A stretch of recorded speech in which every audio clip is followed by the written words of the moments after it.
अस्सलाम वालेकुम स्टूडेंट्स। मुतालिया पाकिस्तान जमात नहम बाब नंबर 3 जिसका नाम है ज़मीन और माहौल, जिसको इंग्लिश में कहते हैं लैंड एंड इन्वायरमेंट, इसको हम डिस्कस कर रहे हैं। इस चैप्टर के अंदर आज का जो हमारा टॉपिक है वो ये है कि सेमोथोर, जिसको इंग्लिश में कहते हैं सेलिनिटी एंड वाटर लॉगिंग। तो जैसा कि इंग्लिश के में आ जाएं, सेलिनिटी साल्ट से निकला हुआ वर्ड है, साल्ट से निकला हुआ वर्ड है, जिसको क्या साल्ट का मतलब क्या होता है? नमक। साल्ट का मतलब क्या होता है? नमक। वाटर लॉगिंग का मतलब कि पानी का ज़्यादा हो जाना, ज़मीन में पानी का ज़्यादा हो जाना, तो इसको हम क्या कहते हैं? Water logging. अच्छा, इसको पानी का ज़्यादा हो जाना क्या कहलाता है?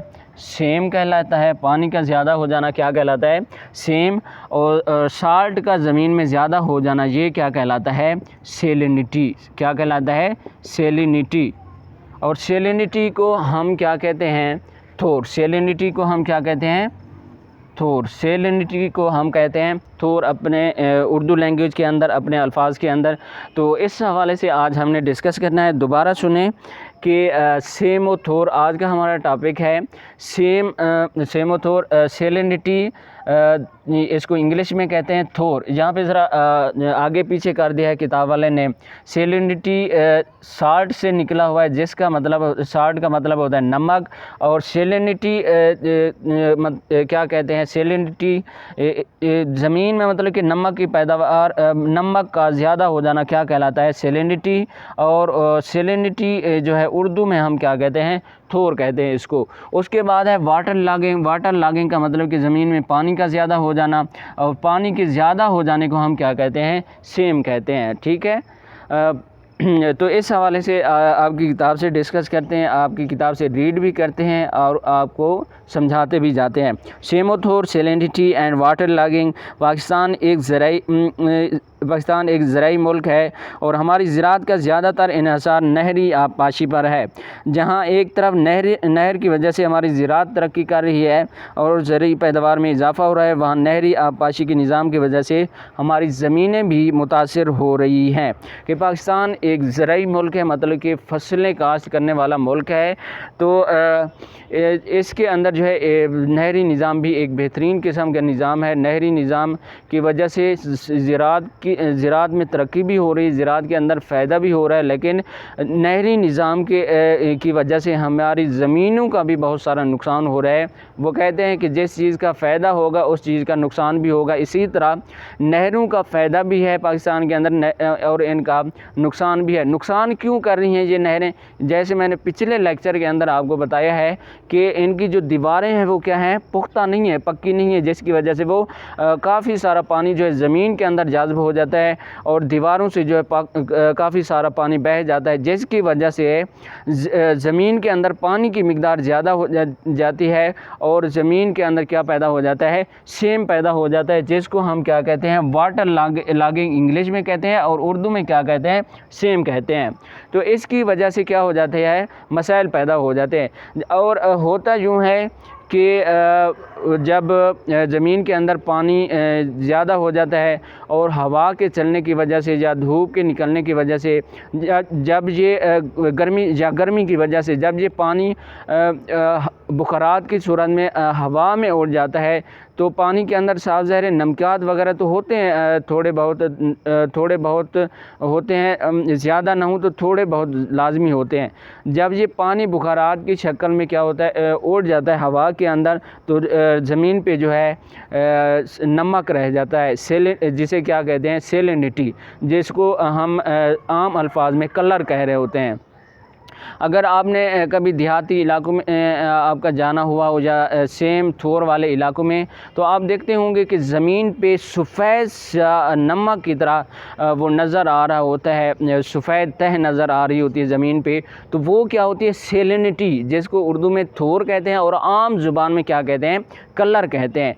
तो उसकी वजह ये होती है कि उस ज़मीन में पानी की मिक़दार ज़्यादा हो गई होती है और जब हवा चलती है या गर्मी की शिद्दत, टेम्परेचर में इजाफ़ा होता है, वो पानी क्या करता है? हवा में फ़िज़ा में बुखारात की शक्ल में उड़ जाता है और नमक जो है पानी के अंदर जो होता है वो क्योंकि सॉलिड शेप में होता है, तो वो ज़मीन पे रह जाता है, जिसकी वजह से ज़मीन सफ़ेद सी नज़र आ रही होती है। दरअसल वो क्या होता है, नमक होता है जो पानी से अलहदा हो गया होता है। पुराने वक्तों में इसी कलर को जो है जो ज़मीन पे सेलिनिटी है, थोर है, इसको खाने के अंदर भी इसको इकट्ठा करके खाने के अंदर भी इस्तेमाल किया जाता था। अच्छा, आपको बताता चलूँ कि जब भी इस ज़मीन पे ये कलर वगैरह देखें तो आप ऐसे उंगली करके वहाँ पे करें तो उसको टेस्ट करेंगे तो वो बिल्कुल नमक होगा। तो इस सिचुएशन को हम क्या कहते हैं, इस हालत को हम कहते हैं थोर कहते हैं, और आम अल्फाज में इसको क्या कहते हैं, कलर कहते हैं। उसके बाद है कि जब किसी इलाके में पानी की सतह 5.1 मीटर तक रह जाती है तो ज़मीन में मौजूद नमकियात पानी के साथ सतह ज़मीन पर आ जाते हैं। पानी बुखारात बनकर उड़ जाता है, नमकियात सतह ज़मीन पर रह जाते हैं। इसके नतीजे में ज़मीन काश के काबिल नहीं रहती और बंजर हो जाती है। इस सूरत हाल को थोर का नाम दिया जाता है। तो ये शॉर्ट क्वेश्चन के अंदर आपसे पूछा जा सकता है, जहाँ से आपने निशान लगाना है, जब किसी इलाके में पानी की सतह 5.1 मीटर तक रह जाती है, जहाँ से लेकर इस सूरत हाल को थोर का नाम दिया जाता है। ये थोर की डेफिनेशन आपसे पूछी जा सकती है, या शॉर्ट क्वेश्चन आपसे पूछा जा सकता है कि जब पानी की सतह मतलब कि ज़मीन के अंदर जो पानी है ज़मीन से वो 5.1 मीटर के फासले पर रह जाता है, तो नमकियात जो पानी के अंदर मौजूद हैं वो क्या हो जाते हैं, ज़मीन पे आ जाते हैं पानी के साथ। तो जब पानी के साथ आते हैं तो पानी हवा में उड़ जाता है और नमक जो है ज़मीन पे रह जाता है। और नमक का हद से ज़्यादा होना जो है फ़सलों के लिए नुकसानदेह है।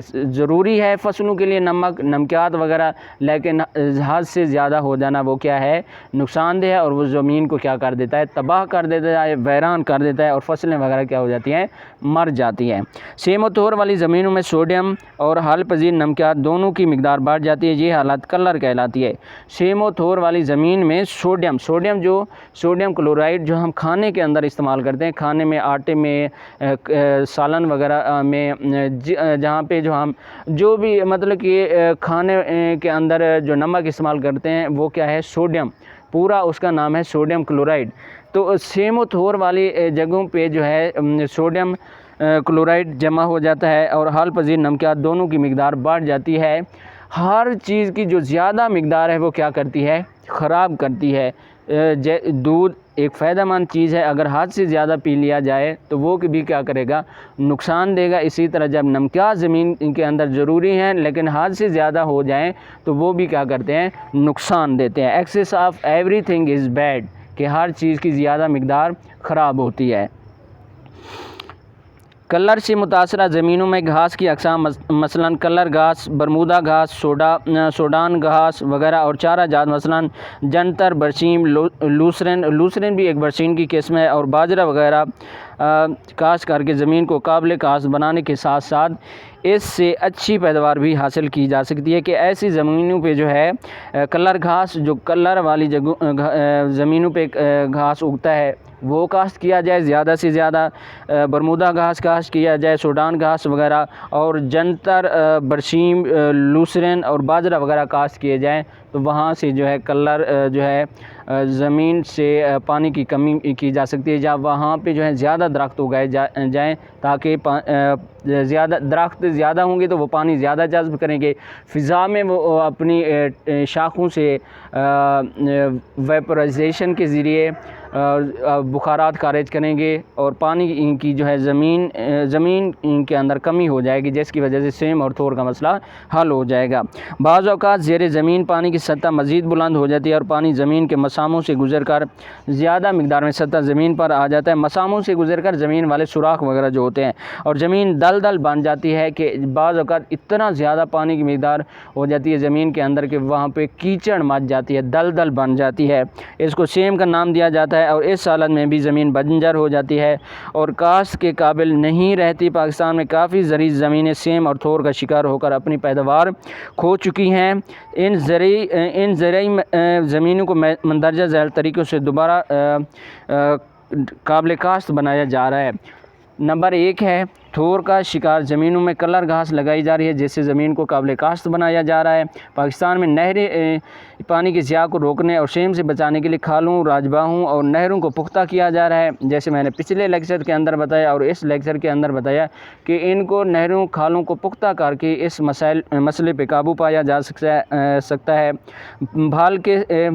भाल सफाई के साथ साथ खालों और नहरों को पुख्ता करने के प्रोग्राम भी शुरू किए गए हैं कि नहरों की भी सफाई करनी चाहिए, खालों की भी सफाई करनी चाहिए। इससे दोहरा फ़ायदा है, एक तो पानी का ज़िया कम होता है और आबपाशी के लिए ज़्यादा पानी दस्तियाब होता है। एक पानी ज़ाय नहीं होता और दूसरा जो है जिन ज़मीनों को पानी की ज़रूरत है वहाँ तक पानी ये पहुँचाया जा सकता है इस तरीके से नहरों को पक्का करके। तीसरे नंबर पे है सेम और थोर ज़्यादा इलाकों में ऐसे दरख्त लगाए जा रहे हैं जो ज़्यादा से ज़्यादा पानी जड़ों के ज़रिए जज़्ब करके फ़िज़ा में पहुंचा रहे हैं। इस मकसद के लिए सफ़ेदा और पॉपुलर के दरख्त लगाए जा रहे हैं। तो स्टूडेंट्स, ये था आज का हमारा टॉपिक कि सेम और थोर। तो चैनल को सब्सक्राइब करें, वीडियो को लाइक करें। नेक्स्ट इंशाल्लाह इस चैप्टर का लास्ट लेक्चर होगा हमारा पानी, ज़मीन, नबातात और जंगली हयात के बचाव में हायल मुश्किलात। इसको इंशाल्लाह हम डिस्कस करेंगे। अल्लाह हाफिज़।